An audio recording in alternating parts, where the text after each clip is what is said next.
Buenas amigos y amigas de la historia, bienvenidos a Mini Biografías Históricas.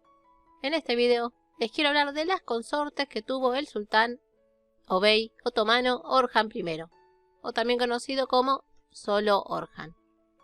Orhan, para las personas que no saben, era el hijo del fundador del Imperio Otomano, Osman I. Este video es apio de Alessandro Vélez. Antes de comenzar a hablar de las esposas o consortes, me gustaría aclarar que no hay pintura de ellas, así que solo pondré una sola imagen para todas. Esto lo digo más para que no estén mirando el video, sino solamente escucharlo. En principio, Orhan tuvo 7 consortes. La mayoría fueron por matrimonios de carácter político.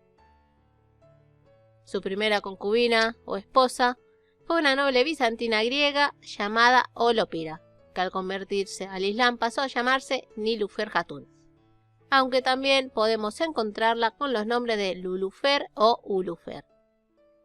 Se cree que nació aproximadamente en 1283 en Grecia. Desde niña fue comprometida con el Tekfur de Belokoma. La palabra Tekfur era un título de nobleza bizantina que significa el que lleva la corona.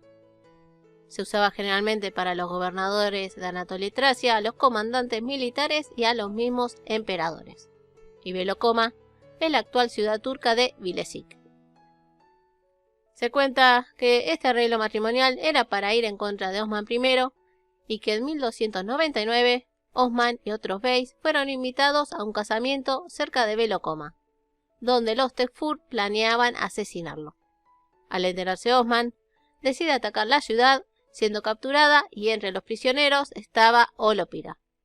Entonces Olopira es llevada a la tribu Kashi y Osman se la entrega a su hijo Orhan. Otra versión dice que Olopira permaneció en el harén de Orhan, siendo elegida por él mismo. Otras fuentes dicen que en realidad esta Nilüfer se la confunde con otra de las esposas de Orhan llamada Asporza. Más allá de esto, la creencia en el Imperio Otomano es que Nilüfer tuvo posiblemente 2 hijos.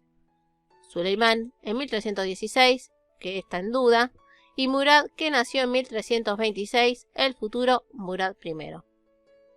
A partir del 1331, Nilüfer permanecería en Iznik, y en 1359 su hijo Murad se convierte en bey de la tribu Kashi antes de morir Orhan.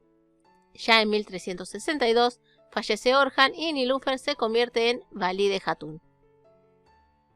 Nilüfer muere aproximadamente en 1383, siendo enterrada junto a Orhan en Bursa, en la mezquita Orhan Gazi. Otra esposa que se nombra es Bayalun Hatun. De ella no sabemos nada, sí que no llegó a tener hijos con Orhan. Otra concubina o esposa es Asporza Hatun. Ella era una noble bizantina, posiblemente hija del emperador Andrónico II Paleólogo e Irene de Monferrato. Se cree que nació en el 1300 y como un arreglo político se casó con Orhan en el 1316 o 1320. Hay algunos historiadores que dicen que en realidad Asporza era Nilüfer Hatun. Con Orhan tuvo un hijo y posiblemente 3 hijas: Ibrahim, Fatma, Selkuk y Serefulia. La fecha y lugar de muerte se desconocen, aunque se sabe que fue antes que Murad se convirtiera en bey en 1362. Actualmente se cree que los restos de Asporza están en la mezquita Orhan Gazi en Bursa.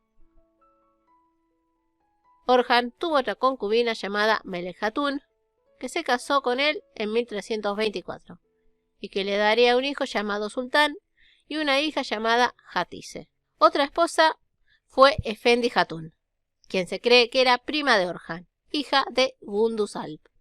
Efendi tuvo una hija llamada Eyüp. Algunos historiadores creen que el hijo de Orhan, Suleimán, en realidad era hijo de Efendi y no de Nilüfer. El matrimonio se dio aproximadamente en 1324, aunque no da la fecha del nacimiento de Suleimán en 1316. No se sabe cuándo Efendi falleció, siendo su entierro en Bursa. La sexta esposa fue una princesa bizantina llamada Teodora Cantacuzina. Nació cerca del 1330, hija del emperador bizantino Juan VI Cantacuzeno e Irene Asanina. En 1346, el emperador arregló con el Beylicat otomano el matrimonio de su hija con Orhan.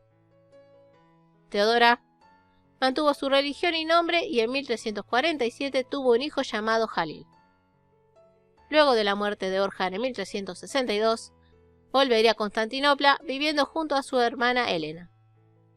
En 1379 hubo problemas en el Imperio Bizantino, siendo emperador Andrónicos IV Paleólogo.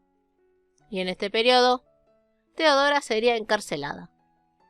No se sabe su fecha de muerte, sí que seguía con vida en 1381. Luego se nombra a otra concubina, de nombre desconocida, posiblemente madre de Casim. Este príncipe fallecería en 1347. Bueno amigos y amigas, espero les haya gustado el video. Si es así, no se olviden su like y de compartirlo. Les mando un gran abrazo y nos vemos en el próximo video. Besos.